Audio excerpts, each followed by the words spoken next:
Mazmur 91. Orang yang duduk dalam lindungan yang maha tinggi dan bermalam dalam naungan yang maha kuasa akan berkata kepada Tuhan, tempat perlindunganku dan kubu pertahananku, Allahku yang kupercayai. Sungguh, Dialah yang akan melepaskan engkau dari jerat penangkap burung, dari penyakit sampar yang busuk. Dengan kepaknya Ia akan menudungi engkau, di bawah sayapnya engkau akan berlindung. Kesetiaannya ialah perisai dan pagar tembok. Engkau tak usah takut terhadap kedahsyatan malam, terhadap panah yang terbang di waktu siang, terhadap penyakit sampar yang berjalan di dalam gelap, terhadap penyakit menular yang mengamuk di waktu petang. Walau 1.000 orang rebah di sisimu dan 10.000 di sebelah kananmu, tetapi itu tidak akan menimpamu. Engkau hanya menontonnya dengan matamu sendiri dan melihat pembalasan terhadap orang-orang fasik. Sebab Tuhan ialah tempat perlindunganmu, yang maha tinggi telah kau buat tempat perteduhanmu. Malapetaka tidak akan menimpa kamu, dan tulah tidak akan mendekat kepada kemahmu. Sebab malaikat-malaikatnya akan diperintahkannya kepadamu untuk menjaga engkau di segala jalanmu. Mereka akan menatang engkau di atas tangannya, supaya kakimu jangan terantuk kepada batu. Singa dan ular tedung akan kau langkahi. Engkau akan menginjak anak singa dan ular naga. Sungguh, hatinya melekat kepadaku, maka aku akan meluputkannya. Aku akan membentenginya, sebab ia mengenal namaku. Bila ia berseru kepadaku, aku akan menjawab. Aku akan menyertai dia dalam kesesakan. Aku akan meluputkannya dan memuliakannya. Dengan panjang umur akan kukenyangkan dia, dan akan kuperlihatkan kepadanya keselamatan daripadaku. Shalom saudara yang terkasih dalam Tuhan. Seringkali kita menghadapi ketidakpastian dalam hidup ini. Namun sebagai anak-anak Tuhan, kita percaya bahwa ketika kita mengandalkan dan mempercayakan hidup kepadanya, kita pasti dipelihara. Diberkatilah orang yang mengandalkan Tuhan, yang mempercayakan dirinya pada Tuhan. Hari ini, kita akan belajar melalui kehidupan Nabi Yeremia, seorang yang tetap setia dan dipelihara Tuhan di tengah masa yang penuh ketidakpastian. Yang pertama, Yeremia setia kepada Tuhan. Yeremia adalah nabi yang setia menyampaikan firman Tuhan kepada raja-raja Yehuda. Ada raja yang bertobat ketika ditegur, tetapi banyak juga yang menolak, bahkan menganiaya dia. Yeremia mengalami penderitaan, dipenjara, dimasukkan ke dalam sumur, dan hidup di bawah ancaman. Namun di tengah semuanya, ia tetap setia. Ia terus menyuarakan panggilan pertobatan, meskipun bangsa Yehuda tetap memberontak hingga akhirnya mengalami kehancuran pada masa Raja Zedekia. Yang kedua, Yehuda ditaklukkan masa yang kritis. Ketika Babel menyerbu Yehuda, situasi menjadi sangat mengerikan. Kota Yerusalem dihancurkan, tembok runtuh, dan bangsa Yehuda dibuang ke Babel. Ini adalah masa tanpa harapan secara manusia. Dalam kondisi seperti ini, Yeremia pun sebenarnya bisa mengalami nasib yang sama, dibawa ke pembuangan atau bahkan dibinasakan. Yang ketiga, dipelihara dengan ajaib. Namun yang terjadi justru sebaliknya. Tuhan campur tangan secara ajaib. Melalui Panglima Babel, Yeremia dilepaskan, bahkan diberi kebebasan untuk memilih. Ikut ke Babel dengan perlindungan atau tetap tinggal di Yehuda. Ini adalah mujizat Tuhan. Di tengah kehancuran, Yeremia justru dipelihara oleh pihak yang seharusnya menjadi musuhnya. Yeremia memilih tetap tinggal untuk menuntun sisa bangsa agar kembali takut akan Tuhan.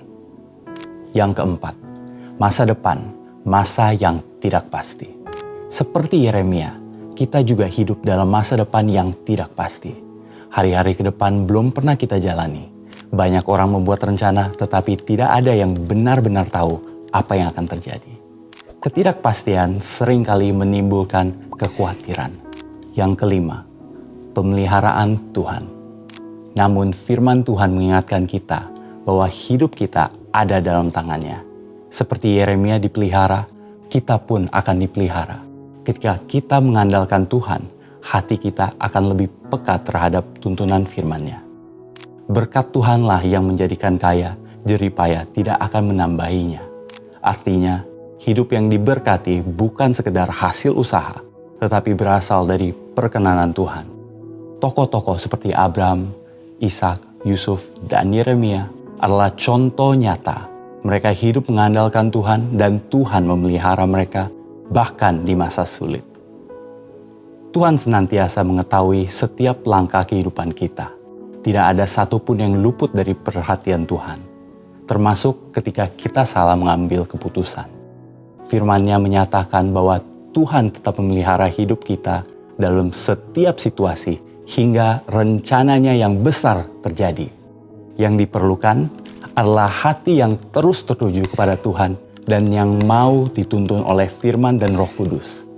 Terlebih di era penyelesaian amanat agung, Tuhan akan memelihara kita di tengah ketidakpastian, sehingga kita dapat menyelesaikannya dengan baik. Untuk penjelasan lebih lengkap dari tim teologi kami, silakan scan QR Code yang tersedia atau buka website kami di gbigatsu.id. Tuhan Yesus memberkati.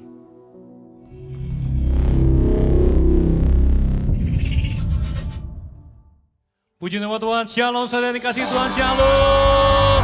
Yang bersuka cita boleh sambil bangkit berdiri, saudara boleh berikan tepuk tangan yang meriah bagi Tuhan Yesus. Yang percaya sorakan haleluya. Kita percaya kebangkitan yang membawa kemenangan bagi kita. Yang sepakat dengan saya sorakan haleluya.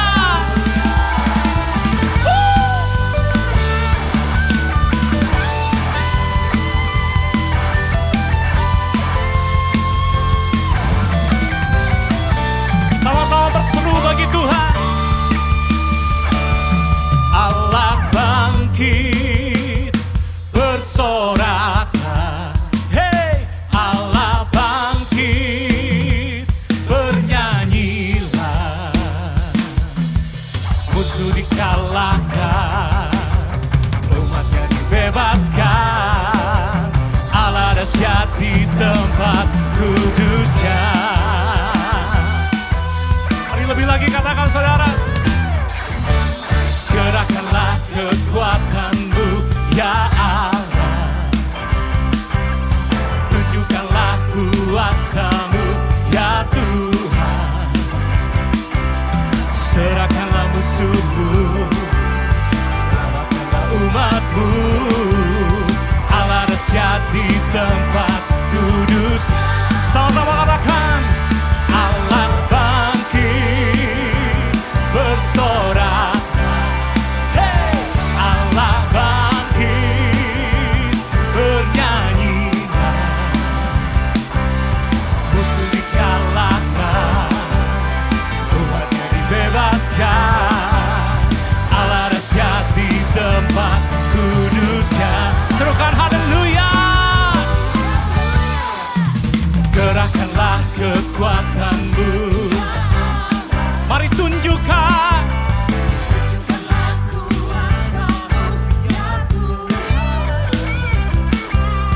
Serahkanlah musuh-Mu, selamatkanlah umat-Mu. Allah dahsyat di tempat. Yang percaya lebih lagi katakan, Allah bangkit bersorak.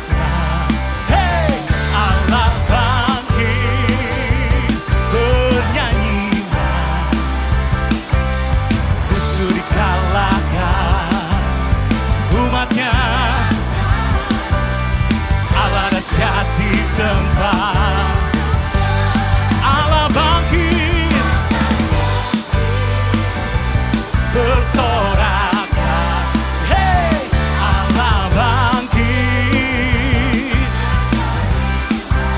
Yang percaya katakan, musuh dikalahkan, dibebaskan. Allah dahsyat di tempat kudusnya. Yang percaya sorakan haleluya. Tidak percaya di dalam Tuhan ada kemenangan. Yang percaya katakan amin.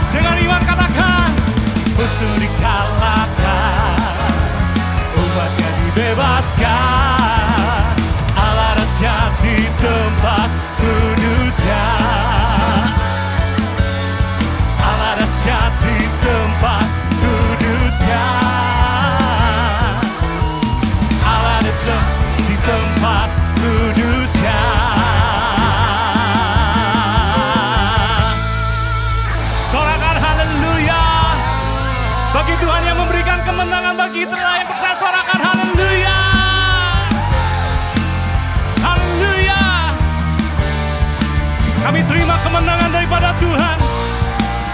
Yang percaya sama katakan, sekarang telah tiba keselamatan dan kuasa dan pemerintahan Allah kita, kuasanya yang diurapinya karena telah dilemparkannya. Sekarang waktunya dan telah tiba keselamatan dan kuasa dan pemerintahan Allah kita, kuasanya yang karena telah dilemparkannya.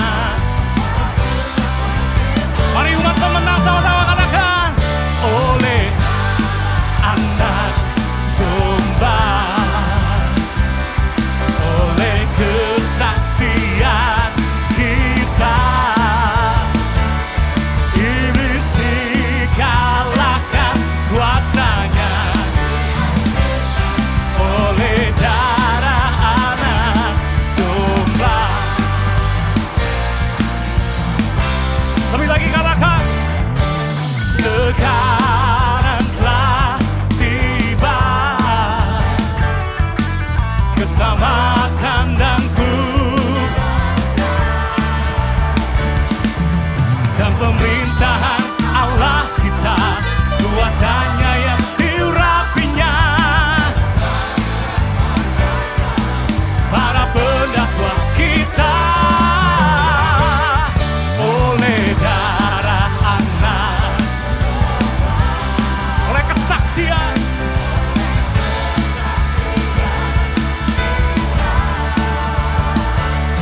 iblis dikalahkan, kuasanya dihancurkan oleh darah anak. Dengan yakin dan percaya katakan, oleh darah anak, oleh kesaksian kita, iblis dikalahkan, dihancurkan. Lebih lagi saudara katakan, oleh darah anak domba, oleh kesaksian kita, iblis dikalahkan, dihancurkan oleh darah anak domba, oleh darah anak, oleh darah anak, oleh darah anak domba.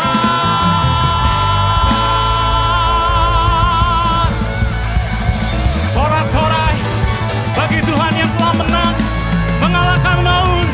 Sorakan haleluya. Tanpa musik, saudara boleh berikan tepuk tangan yang meriah bagi Tuhan Yesus. Haleluya. Kami percaya Tuhan, darah-Mu menyelamatkan hidup kami. Kebangkitan-Mu memberikan kami kemenangan di dalam Engkau. Dan kami akan hidup dalam pengharapan. Kami percaya kasih-Mu sungguh besar dalam hidup kami.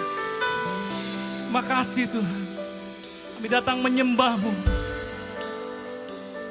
Makasih Tuhan. Saat ku masuk ke hadirat-Mu, bawa persembahan ke tempat kudus-Mu. Pujian ku naikkan, sembah ku berikan bagi-Mu Allah yang mulia. Kau layakkan ku menghampiri-Mu, melihat tata kemuliaan-Mu Tuhan. Pujian ku naikkan, sembah ku berikan bagimu Allah yang mulia. Oleh kuasa darah-Mu Kau telah tebus dosaku. Kekudusan-Mu melingkupiku. Kasih-Mu mengalir memulihkan hidupku. Sungguh besar anugerah-Mu, Kau selamatkan hidupku. Ku menjadi ciptaan yang baru oleh kuasa darah-Mu. Mari berikan tepuk tangan yang meriah bagi Tuhan Yesus, saudara. Lebih lagi, sudah saat dikatakan. Saat ku masuk ke hadirat-Mu, bawa persembahan ke tempat kudus-Mu. Pujian ku naikkan, sembah ku berikan bagimu Allah yang mulia. Oh, yang melayakkan kami Tuhan, menghampiri-Mu, melihat tata kemuliaan-Mu Tuhan.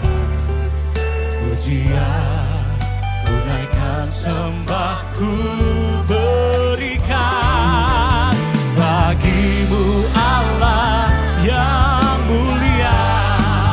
Oleh kuasa darah-Mu Kau telah tebus dosaku. Kekudusan-Mu melingkupiku. Kasih-Mu mengalir memulihkan hidupku. Sungguh besar anugerah-Mu, Kau selamatkan hidupku. Ku menjadi ciptaan yang baru oleh kuasa. Orang yang percaya angkat tanganmu lebih lagi, katakan, oh, oleh kuasa darah-Mu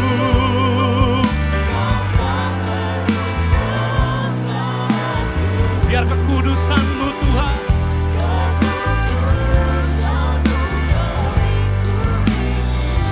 kasih-Mu mengalir memulihkan hidupku. Sungguh besar anugerah-Mu, Kau selamatkan hidupku. Ku menjadi ciptaan yang baru.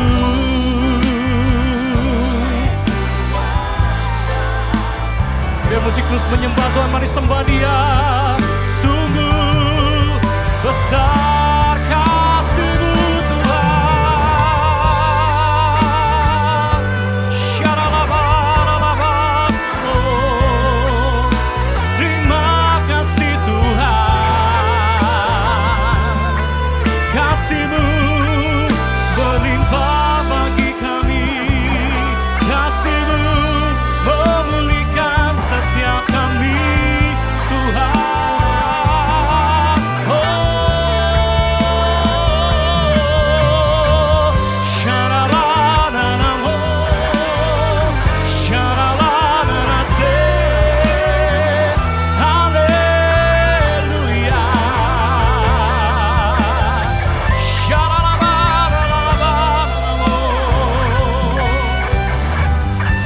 Istri angkat tanganmu saudara. Mari katakan, kuasa darahmu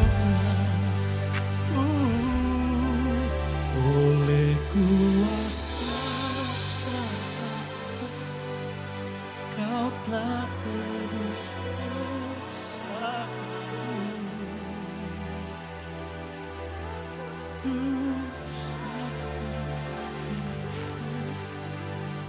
kasih-Mu Tuhan mengalir.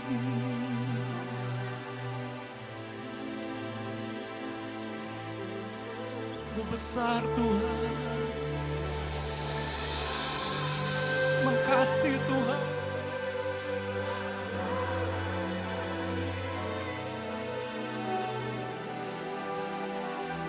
Ku menjadi yang baru oleh kuasa. Dengan ucapan syukur saudara lebih lagi katakan oleh kuasa darah-Mu Tuhan, oleh kuasa darah-Mu Kau telah tebus dosaku. Kekudusan-Mu melingkupiku, kasih-Mu mengalir hidupku. Sungguh besar anugerah-Mu, Kau selamatkan hidup kami Tuhan.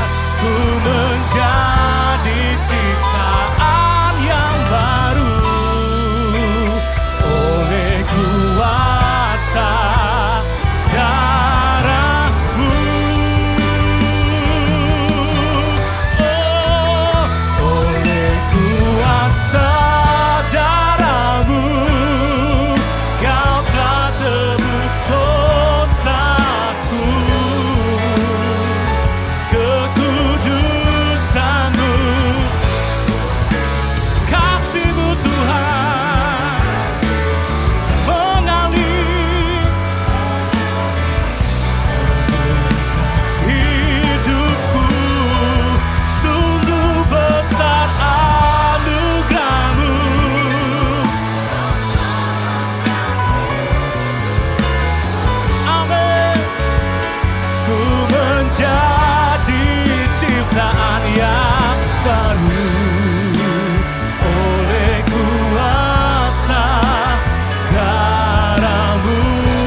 Penuhi kami dengan kasih-Mu.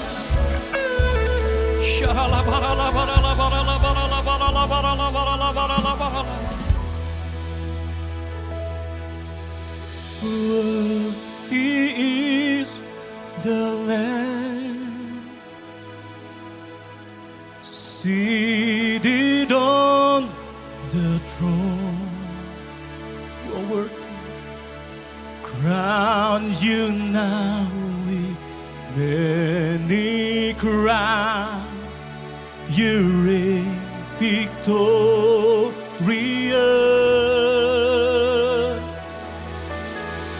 High and lifted up His head.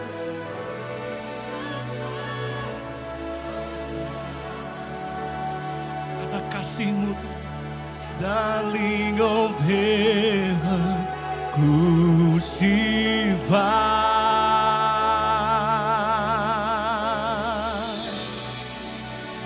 Word is the Lamb. Mari lebih lagi angkat tanganmu saudara, katakan Word is the Lamb.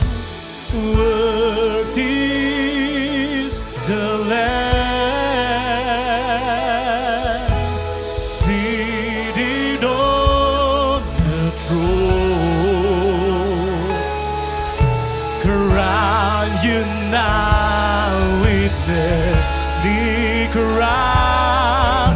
You reign victorious. High and lifted up, Jesus, Son of God. Come on, the darling of heaven, crucified.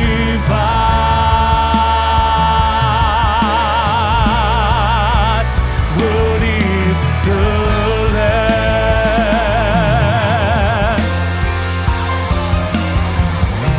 What is the Lamb?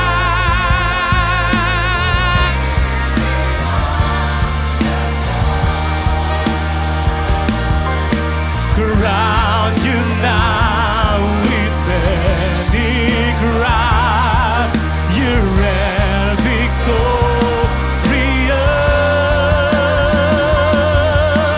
High and lifted up, Jesus.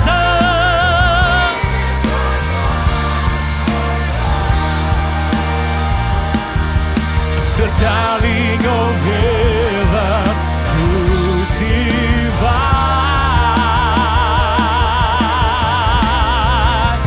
What is the Lamb? Boleh berikan tepuk tangan yang meriah bagi Tuhan Yesus, saudara, lebih lagi. Worthy is the Lamb seated on the throne. Crown you now with many crown. You reign victorious.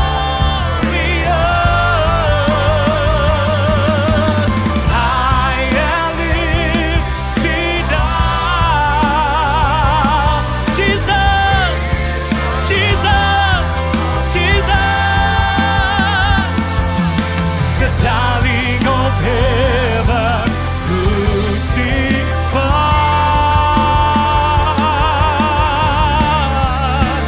Word is the Lamb. Word is the Lamb. Word is the Lamb. Word is the Lamb.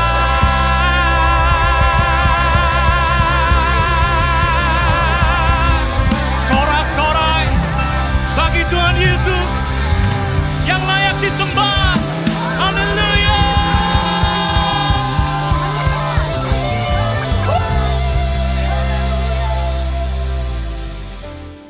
Pentakosta ketiga.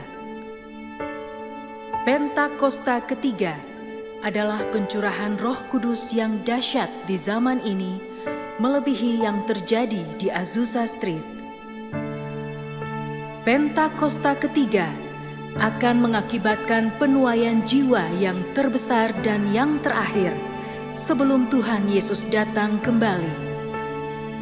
Pentakosta ketiga akan membangkitkan generasi Yeremia, yaitu anak-anak muda yang dipenuhi Roh Kudus, cinta mati-matian kepada Tuhan Yesus, tidak kompromi terhadap dosa, dan akan bergerak untuk memenangkan jiwa. Pentakosta ketiga lahir di Indonesia dan bergerak ke bangsa-bangsa. Gerakan ini dari timur ke barat dan akan kembali ke Yerusalem. Pentakosta ketiga akan memberikan kuasa untuk menyelesaikan amanat agung, dan setelah itu Tuhan Yesus datang kembali. Shalom saudara-saudara, sebelum kita mendengarkan firman Tuhan, ada baiknya kita menghampiri tahta Tuhan sekali lagi. Mari kita tundukkan kepala kita. Kami bersyukur, terima kasih Tuhan buat hari ini, buat hari yang indah yang Kau sediakan bagi setiap kami. Kami percaya Tuhan bahwa ada berkat yang baru yang senantiasa Kau berikan bagi setiap kami Tuhan. Terima kasih. Tuhan, pada saat ini kami berdoa kalau ada di antara kami yang sedang mengalami pergumulan dalam kehidupan. Buat jemaat-Mu yang ada Tuhan, kami percaya Tuhan ada pertolongan. Kami tahu Tuhan bahwa hari-hari ini adalah hari-hari yang mungkin tidak baik. Hari-hari yang penuh dengan tantangan. Tapi kami percaya Tuhan di dalam Engkau selalu ada pengharapan yang baru. Kami berdoa Tuhan, mungkin ada jemaat-Mu yang sedang membutuhkan pertolongan, di mana mereka sedang bergumul dalam keadaan perekonomian mereka, dalam kesehatan mereka, dalam hubungan mereka satu dengan yang lain Tuhan. Tapi kami tahu Tuhan, Engkau adalah Allah yang setia dan adil. Kau menyediakan pertolongan Tuhan kepada setiap mereka. Dan kami percaya Tuhan pertolongan sedang dalam perjalanan. Dan kami minta Tuhan kepadamu untuk supaya kami senantiasa menjadi kuat dalam menanti pertolongan-Mu. Kami percaya Tuhan jemaat-jemaat-Mu di tempat ini Tuhan semuanya akan diberkati di dalam nama Tuhan Yesus. Terima kasih Tuhan, kami juga tidak lupa berdoa buat semua pemimpin kami Tuhan yang Kau tetapkan bagi kami Tuhan, buat Pastor Niko Nyotora Harjo Tuhan bersama para wakilnya, kelima wakilnya di kota Bandung ini, juga pelaksana harian Bapak Pendeta Beni Gunawan Tuhan. Kami berdoa Tuhan kiranya berkat yang daripada Tuhan ada atas mereka, pengurapan yang baru setiap hari ada atas mereka Tuhan, pewahyuan yang baru ada atas mereka Tuhan. Dan biarlah Tuhan Kau senantiasa membawa hati mereka semakin mendekat kepadamu, sehingga mereka boleh memimpin setiap kami Tuhan sesuai apa yang Kau kehendaki. Berkati Tuhan setiap apa yang mereka lakukan, berkati keluarganya, tutup bungkus mereka satu persatu dengan darah Yesus. Sehingga biarlah kemanapun mereka pergi Tuhan akan ada nama Tuhan Yesus yang dipermuliakan. Terima kasih Tuhan, terima kasih. Dan kami tidak lupa juga kami berdoa Tuhan buat bangsa kami, bangsa Indonesia. Bangsa kesayangan-Mu sendiri Tuhan. Kami berdoa Tuhan, kami mau speak blessing buat Indonesia. Kami mau memberkati bangsa kami Tuhan. Diberkatilah tanahnya, diberkatilah airnya, diberkatilah udaranya Tuhan. Kami percaya Tuhan melalui pemerintahan yang baru ini, di bawah kepemimpinan dari Presiden kami Prabowo Tuhan Subianto dan juga Bapak Gibran Tuhan. Kami percaya Tuhan melalui mereka Tuhan Engkau akan bekerja luar biasa, mengubahkan, mentransformasi bangsa kami menjadi bangsa yang hebat, bangsa yang disegani oleh bangsa-bangsa yang lain, bangsa yang diberkati, bangsa yang penuh dengan kasih dan karunia. Dan kami berdoa Tuhan buat bangsa Indonesia Tuhan, biarlah ada hujan pertobatan yang luar biasa. Kami akan melihat dengan mata kami sendiri Tuhan, bahwa ada pertobatan demi pertobatan Tuhan di akhir zaman ini. Sehingga semua orang boleh bertelut dan mengaku bahwa Yesus adalah Tuhan. Terima kasih Tuhan buat segalanya. Kalau sebentar kami akan mendengarkan firman-Mu Tuhan. Biarlah kami boleh menyediakan hati dan telinga seorang murid. Sehingga biarlah firman yang masuk ke dalam hati kami itu boleh bertumbuh, berbuah, bahkan berakar hebat di dalam kehidupan kami. Kami percaya Tuhan setiap firman yang keluar tidak akan pernah kembali dengan sia-sia. Terima kasih Tuhan atas segalanya. Terima kasih hanya di dalam nama Tuhan Yesus Kristus kami telah berdoa dan mengucap syukur. Haleluya. Amin. Hari ini Bapak Ibu saya diberikan kepercayaan, kesempatan oleh Tuhan menyampaikan tema ini pertama kalinya dalam bulan ini dan rekan-rekan saya nanti di minggu-minggu yang akan datang akan melengkapinya. Mari kita melihat Bapak Ibu, apa itu hidup di dalam kuasa Roh Kudus. Saya mau bawa Bapak Ibu Saudara yang pertama kita melihat sebuah fakta dan sebuah kebenaran. Bapak Ibu, ini ayat-ayatnya yang saya tulis tidak lengkap karena kapasitasnya tidak cukup, kalau saya tulis nanti terlalu padat. Jadi Bapak Ibu bisa membaca nanti lengkapnya di rumah. Dalam Yohanes pasalnya yang ke-20 dimulai ayat yang ke-11. Dikatakan tetapi Maria berdiri dekat kubur itu dan menangis. Bapak Ibu ada 3 wanita dan salah satunya adalah Maria Magdalena datang ke kubur Tuhan di hari Minggu itu Bapak Ibu, dan mereka mendapati bahwa kubur itu kosong. Mereka berpikir, kemana ini? Siapa yang mencuri jenazah dari guru kami? Karena pikiran mereka seperti itu Bapak Ibu Saudara. Mereka lupa bahwa Tuhan sudah berkali-kali ngomong, anak manusia itu cuma mati 3 hari. Hari yang ketiga dia akan bangkit. Bahkan dikatakan dalam Markus pasal 16 ayat yang ke-9, Tuhan Yesus mula-mula menampakkan dirinya kepada Maria Magdalena. Nah, ketika Maria menangis dan mengira bahwa jenazah dari gurunya dicuri orang, dia menoleh ke belakang dan dia melihat Yesus berdiri di situ, tetapi ia tidak tahu. Dalam terjemahannya dikatakan ia tidak sadar, enggak ngeh. Kalau bahasa kitanya Bapak Ibu, bahwa itu adalah Yesus. Dia pikir itu orang lain, dia pikir itu penjaga kebun, penjaga makam. Tetapi Yesus berkata kepadanya, Maria. Maria berpaling dan berkata kepadanya dalam bahasa Ibrani, Rabuni, artinya guru. Ketika Yesus memanggil namanya, dia baru sadar, dia baru ngeh, dia baru tahu bahwa itu adalah Yesus. Dan Yesus sudah bangkit. Kata Yesus kepadanya, janganlah engkau memegang aku, sebab aku belum pergi kepada Bapa. Tetapi pergilah kepada saudara-saudaraku, yaitu murid-murid Tuhan, dan katakanlah kepada mereka bahwa sekarang aku akan pergi kepada Bapakku dan Bapamu, kepada Allahku dan Allahmu. Dan Bapak Ibu Saudara, kita tahu berikutnya Maria Magdalena pergi dan berkata kepada murid-murid, aku telah melihat Tuhan. Bapak Ibu, inilah fakta dan kebenaran bahwa Yesus sudah bangkit. Pada hari yang ketiga Yesus tidak mati untuk selama-lamanya. Yesus bangkit mengalahkan maut, menebus dosa kita dan menyelamatkan kita. Inilah fakta dan inilah kebenaran Bapak Ibu Saudara. Saksinya ada, bahkan bukan cuman Maria. Rasul Paulus menuliskan Tuhan menampakkan diri kepada lebih dari 500 orang. Tetapi Bapak Ibu Saudara, mari kita baca berikutnya. Sekarang kita baca ayatnya yang ke-19 bagian A saja. Coba kita lihat di situ Bapak Ibu Saudara. Dalam perikop yang sama, slide berikutnya. Ya, mereka sudah dengar bahwa Yesus sudah bangkit. Mereka sudah dapat berita dari Maria bahwa jenazahnya tidak ada bukan karena dicuri, tapi karena Yesus sudah bangkit. Dan Maria cerita, aku sendiri melihat Yesus. Tetapi kenyataannya Bapak Ibu Saudara, 1 ayat setelahnya dikatakan ketika hari sudah malam, pada hari pertama minggu itu berkumpullah murid-murid Yesus, saya boleh kasih catatan, yang sudah mendengar kabar dari Maria Magdalena bahwa Yesus sudah bangkit. Apa yang mereka lakukan? Mereka berkumpul di sebuah tempat dengan pintu-pintu yang terkunci. Karena apa? Mereka takut. Ironis sekali bukan Bapak Ibu? Fakta dan kebenaran adalah Yesus sudah bangkit. Tetapi kenyataan yang dihadapi murid-murid adalah mereka masih ketakutan. Kenapa mereka ketakutan? Dalam pikiran mereka masih bertanya-tanya, benarkah Yesus sudah bangkit?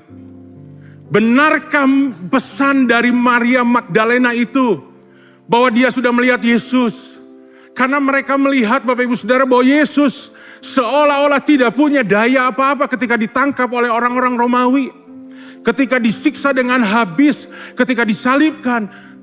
Guru mereka yang dulunya begitu luar biasa, yang bisa membuat mujizat, berjalan di atas air, membangkitkan Lazarus, ternyata tidak berdaya.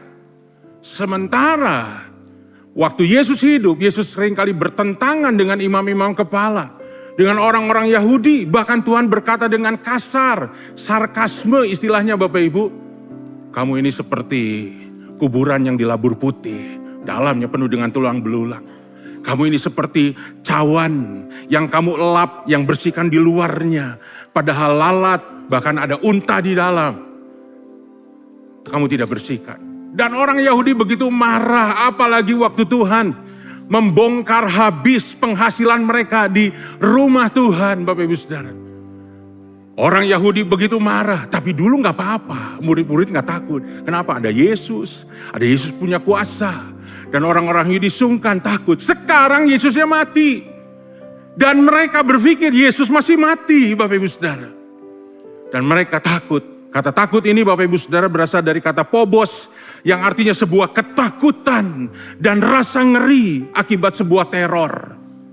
Dalam terjemahan bahasa Indonesia, KBBI berkata rasa gentar atau ngeri menghadapi sesuatu yang dianggap akan mendatangkan bencana. Mereka berpikir sekarang Yesus tidak ada yang menolong mereka. Dan orang-orang Yahudi akan mendatangkan bencana buat mereka.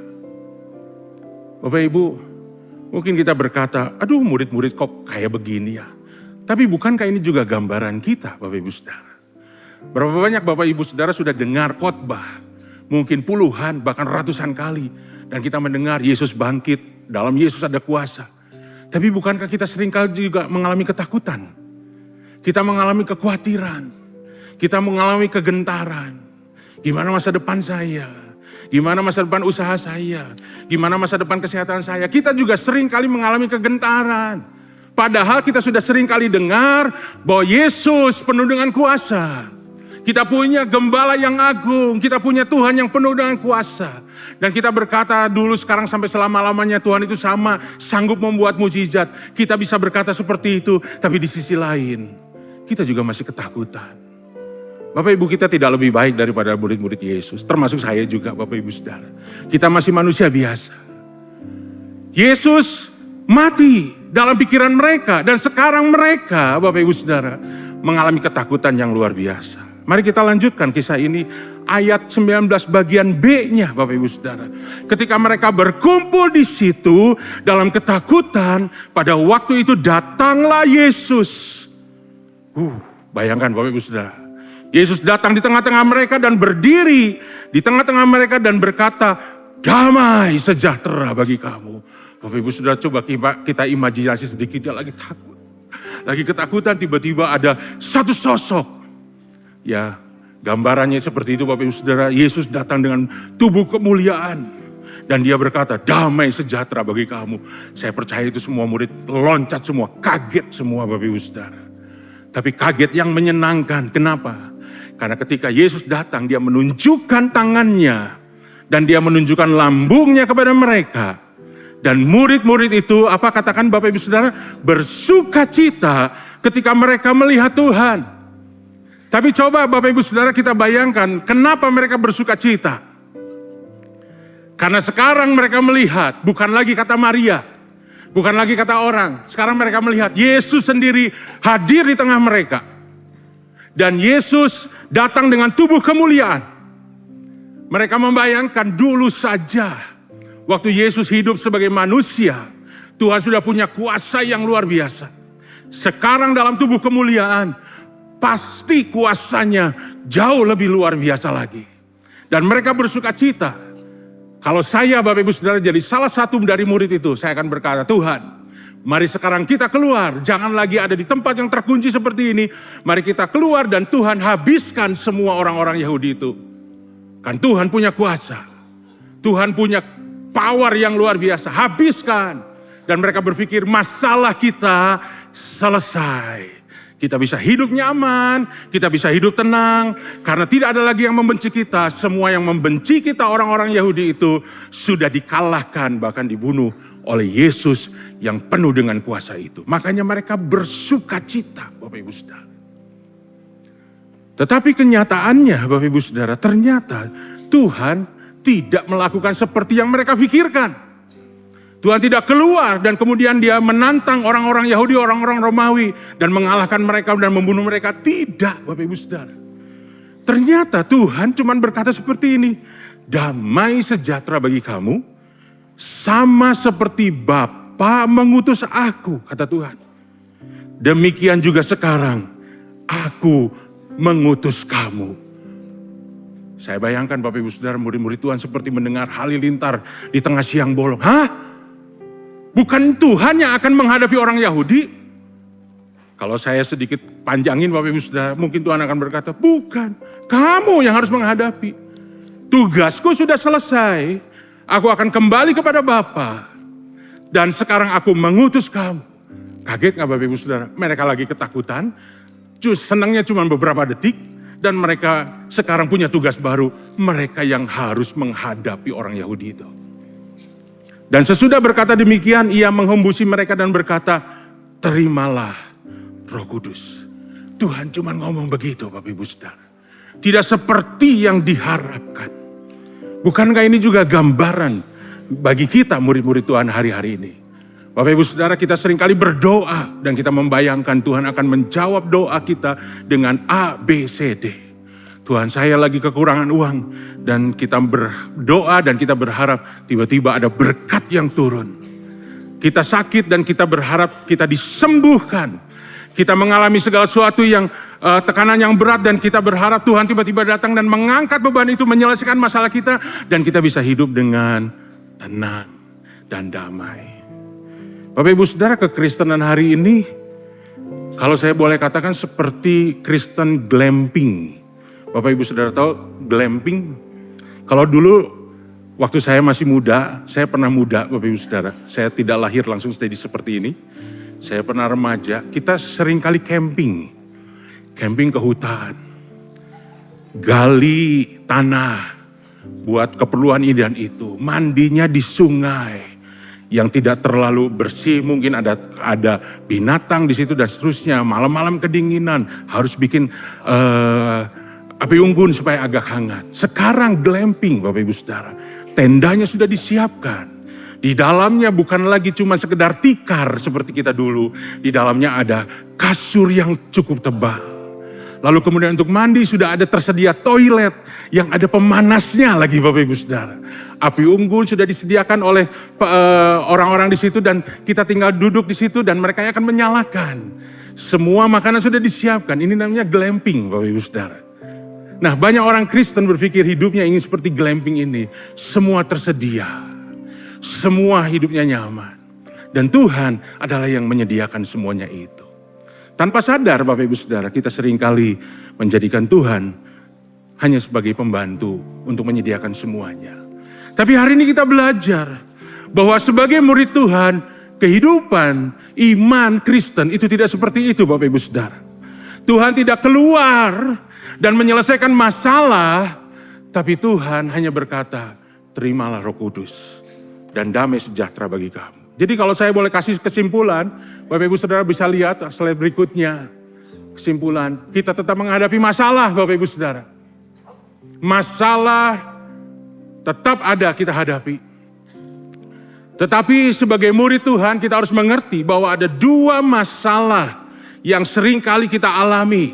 Baik dulu murid-murid Tuhan, waktu zaman Tuhan Yesus, baik kita sekarang. Yang pertama masalah yang di luar, yaitu ada orang Yahudi yang membenci. Ada masalah-masalah yang di luar hidup kita. Ada orang yang benci kita, mungkin Bapak Ibu Saudara, ada masalah dalam pekerjaan, dalam usaha dan seterusnya. Ada banyak masalah yang di luar. Tapi sebetulnya ada masalah juga yang ada di dalam, yaitu ada ketakutan Bapak Ibu Saudara. Ada dua jenis masalah yang sering kali kita hadapi. Masalah yang di luar, tapi masalah yang di dalam juga ada. Nah mari kita lihat Bapak Ibu Saudara. ternyata bagian Yesus di sebelah sini, Tuhan, Bapak Ibu Saudara, mencoba menyelesaikan hanya masalah yang di dalam. Seringkali Bapak Ibu Saudara, kita harus akui, Tuhan menyelesaikan hanya yang di dalam. Dia berikan damai sejahtera untuk mengatasi ketakutan. Dia memberikan Roh Kudus untuk mengatasi ketakutan. Sementara masalah yang di luar, mungkin Tuhan tidak selesaikan, Bapak Ibu Saudara. Itu sebabnya saya tulis itu problem versus real problem. Kita berpikir bahwa orang Yahudi, murid-murid Tuhan berpikir bahwa orang Yahudi adalah problem. Tapi bagi Tuhan, itu bukan real problem. Real problemnya adalah masalah ketakutan yang ada di dalam diri kamu. Kenapa? Karena ketika Tuhan selesaikan dengan damai sejahtera, Tuhan selesaikan dengan Roh Kudus, maka berikutnya ketika Roh Kudus dicurahkan, Kisah Para Rasul pasal 4 ayat 13 mencatat, ketika sidang itu melihat keberanian Petrus dan Yohanes, dua pemimpin murid-murid Tuhan, dan mengetahui bahwa keduanya orang biasa yang tidak terpelajar, heranlah mereka. Dan mereka mengenal keduanya sebagai pengikut Yesus. Bapak Ibu, hari ini kita belajar. Kenapa Tuhan cuma berkata Roh Kudus? Terimalah Roh Kudus. Terimalah damai sejahtera. Bapak Ibu Saudara, karena Tuhan melihat dan Tuhan yang tahu persis problem yang asli, problem yang real itu sebetulnya ada di dalam diri kita. Ketakutan, kekhawatiran, kekurangan iman, ketidaksetiaan, segala sesuatu yang ada dalam diri kita. Bapak Ibu Saudara, sementara yang di luar itu bukan real problem. Iya itu problem, tapi bukan itu realnya Bapak Ibu Saudara. Yang di dalam ini. Ketika Tuhan bereskan yang di dalam, maka kita bersama dengan Roh Kudus bisa menghadapi semua yang di luar. Bapak Ibu, kita harus menyadari bahwa sekalipun kita orang Kristen, sekalipun kita orang percaya, Tuhan tidak pernah mengangkat masalah dalam hidup kita. Bahkan Tuhan menjadikan masalah sebagai sebuah pembelajaran. Ketika orang Israel masuk ke tanah perjanjian, Bapak Ibu Saudara, apa yang terjadi? Tuhan tidak menghabiskan semua bangsa Kanaan. Tuhan menyisakan beberapa yang Tuhan anggap, yang Tuhan nilai bisa menjadi bangsa yang membentuk bangsa pilihannya. Tuhan biarkan beberapa bangsa untuk menguji bangsa pilihannya, untuk membentuk bangsa pilihannya, untuk melatih bangsa pilihannya. Bapak Ibu Saudara, ada seorang hamba Tuhan yang berkata seperti ini, ada banyak orang yang berhasil di dalam penderitaan mereka. Berhasil mempertahankan iman, berhasil mempertahankan kekudusan, berhasil mempertahankan integritasnya. Tetapi berapa banyak mereka yang gagal justru dalam kenyamanan. Bapak Ibu Saudara, perhatikan surat yang ditujukan kepada dua jemaat. Yang pertama jemaat Philadelphia dan yang kedua jemaat Laodikia. Jemaat Philadelphia, Bapak Ibu Saudara, jemaat yang sederhana. Ada penderitaan di dalamnya. Tapi mereka bertekun. Dan Tuhan menjanjikan mereka akan diselamatkan dari hari pencobaan. Jemaat Laodikia, jemaat yang kaya. Jemaat yang sukses. Jemaat yang hidupnya nyaman. Ternyata Tuhan berkata, aku tidak berkenan kepadamu. Bapak Ibu Saudara, mari kita melihat bahwa Tuhan memberikan solusi yang sebenarnya dalam hidup kita. Yaitu Roh Kudus di dalam diri kita. Supaya apa? Supaya Bapak Ibu Saudara bisa menyelesaikan perjalanan iman kita. Supaya kita bisa menghadapi segala sesuatu. Dan kita bukan orang Kristen yang kalah. Tapi orang Kristen yang menang. Bukan orang Kristen yang mencari kenyamanan. Tapi orang Kristen yang mencari perkenanan Tuhan di dalam hidup kita. Nah, kalau begitu apa yang Roh Kudus kerjakan dalam hidup kita Bapak Ibu Saudara. Sehingga kita bisa mengatasi segala sesuatunya. Yeskiel pasalnya yang ke-36 ayat 26 sampai 27 berkata, kamu akan kuberikan hati yang baru dan roh yang baru di dalam batinmu. Dan aku akan menjauhkan dari tubuhmu hati yang keras. Dan kuberikan kepadamu hati yang taat. Bapak Ibu, Roh Kudus bekerja dalam diri kita. Kuasa Roh Kudus bekerja dalam diri kita. Yang utama, bukanlah sebuah mujizat yang luar biasa yang membuat kita jadi dikenal banyak orang. Bukan ketika kita tumpang tangan lalu terjadi sesuatu, bukan. Tetapi apa yang Tuhan kerjakan yang utama dalam hidup kita adalah perubahan yang berasal dari dalam. Hati yang baru. Hati yang baru Bapak Ibu Saudara dalam terjemahan bahasa Inggrisnya adalah inner man. Conscience. Dalam terjemahan bahasa Indonesia hati nurani. Kenapa? Karena dosa sudah merusak hati nurani kita. Berapa banyak Bapak Ibu Saudara kita melakukan dosa tanpa pernah kita merasa bersalah. Itu bahaya besar Bapak Ibu. Mungkin kita bisa jatuh dalam dosa. Siapa di antara kita yang sudah sempurna? Belum. Tapi yang penting masih ada hati nurani yang benar. Yang Roh Kudus bisa pakai untuk berbicara kepada kita dan membuat kita merasa bersalah, tertuduh sehingga kita secepatnya menyelesaikan itu dengan pertobatan. Tapi berapa banyak Bapak Ibu Saudara orang Kristen sendiri berbuat dosa, berbuat kecemaran, tapi dengan tenang melakukannya. Kenapa? Karena hati nuraninya masih dalam keadaan rusak. Dan itulah pekerjaan Roh Kudus, memulihkan hati nurani dalam hidup kita. Bapak Ibu, dalam keluarga seringkali saya menghadapi keluhan dari para istri, suaminya begini. Suami juga seperti itu. Ada anak-anak muda yang mengeluh kepada orang tuanya begini. Bapak Ibu, saya bawa sebuah sikat gigi. Sikat gigi ini pasti ya Bapak Ibu ya. Kalau Bapak Ibu pakai sikat gigi ini, ketika kita sudah selesai, apa yang kita lakukan untuk membersihkannya? Kita akan bawa sikat gigi yang kotor, kita buka keran, lalu air mengalir deras, dan kita mulai bersihkan dengan cara digosok. Begitu kan Bapak Ibu? Kalau saya biasanya begini, digosok begini Bapak Ibu. Ya, udah bersih, kita simpan untuk dipakai berikutnya. Itu sikat gigi. Kita bersihkan dengan cara di bawah keran air, di bawah air yang mengalir, kita bersihkan dengan cara digosok. Tapi kalau benda yang satu lagi Bapak Ibu tahu ini?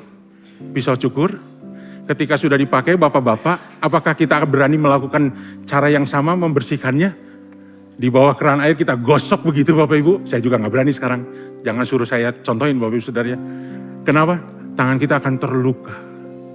Tangan kita akan mengalami pendarahan yang kalau kita melakukan yang sama. Kalau ini dengan mudah kita ini. Tapi ini apa yang terjadi kalau pisau cukur kita ini jadi kotor, kita cuma goyang-goyangkan di bawah air. Dan air itu yang akan membersihkan sendiri tanpa perlu kita sentuh. Berapa banyak Bapak Ibu Saudara dalam masalah keluarga, kita merasa pengen melakukan sesuatu. Saya pengen suami saya berubah, pengen istri saya berubah, anak-anak muda pengen orang tuanya berubah, orang tua juga pengen anaknya berubah. Dan kita mulai fight, kita mulai debat, kita mulai nasehatin, kita mulai begini, apa yang terjadi? Ternyata pasangan yang kita hadapi bukan seperti sikat gigi yang lembut. Yang bisa kita bicara dengan baik-baik dan mereka berubah. Anak-anak yang kita hadapi, bahkan mungkin ayah yang kita hadapi bukan seperti sikat gigi ini Bapak Ibu Saudara. Tapi seperti pisau cukur yang keras. Sehingga apa yang terjadi Bapak Ibu Saudara? Luka dua-duanya. Anak terluka, ayah terluka, istri terluka karena suaminya seperti silet ini. Demikian juga banyak suami juga terluka karena ada bibir dan lidah yang setajam silet. Apa yang harus kita lakukan Bapak Ibu Saudara? Enggak perlu digosok, biarkan air yang membersihkannya. Karena air tidak akan pernah terluka oleh silet setajam apapun. Air tidak akan pernah terluka. Bapak Ibu Saudara, mari kita mulai mengerti ini. Firman Tuhan berkata, Roh Kudus yang akan mengerjakan. Kalau Bapak Ibu Saudara menilai bahwa ada yang dalam kehidupan kita seperti silet, udah gak perlu berusaha. Bawa saja sama Roh Kudus. Karena Roh Kudus tidak akan pernah terluka. Dia bisa didukakan iya, tapi dia tidak pernah terluka Bapak Ibu Saudara. Dia akan mengalir dalam hidup kita dan membersihkan segala sesuatu. Itulah pekerjaan Tuhan. Pekerjaan Tuhan memberikan hati yang baru sehingga sama seperti murid-murid berani menghadapi masalah. Kita kadang-kadang ingin pasangan kita berubah, anak kita berubah, orang tua kita berubah. Tapi juga Roh Kudus bekerja dalam diri kita supaya kita bisa menerima mereka sementara mereka belum berubah. Dan kita punya kekuatan itu Bapak Ibu Saudara. Bukankah Tuhan tidak langsung menyelesaikan masalah, tiba-tiba suami berubah, anak berubah, pasangan kita berubah. Enggak langsung seperti itu, tapi sementara kita menunggu itu, Tuhan bekerja juga, Roh Kudus bekerja juga dalam hati kita. Memberikan hati yang baru, sehingga kita bisa menerima mereka apa adanya. Anak-anak muda, Tuhan memberikan kasih yang mengalir terus membersihkan hati kita. Sehingga kita bisa tetap hormat sama orang tua. Kita tetap bisa mengasihi. Dan ayat 27 berkata, Rohku yang akan kuberikan diam di dalam batinmu. Dan aku akan membuat kamu hidup menuruti segala ketetapanku. Dan tetap berpegang pada peraturan-peraturanku dan melakukannya. Itulah kuasa Roh Kudus dalam diri kita Bapak Ibu Saudara.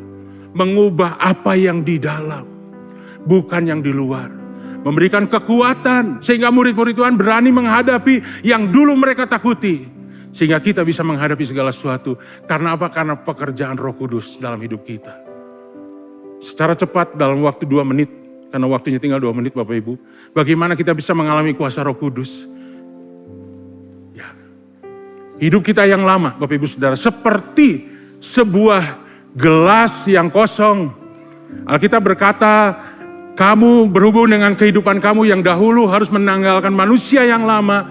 Yang menemui kebinasaannya oleh nafsunya yang menyesatkan. Kita seperti gelas kosong ini.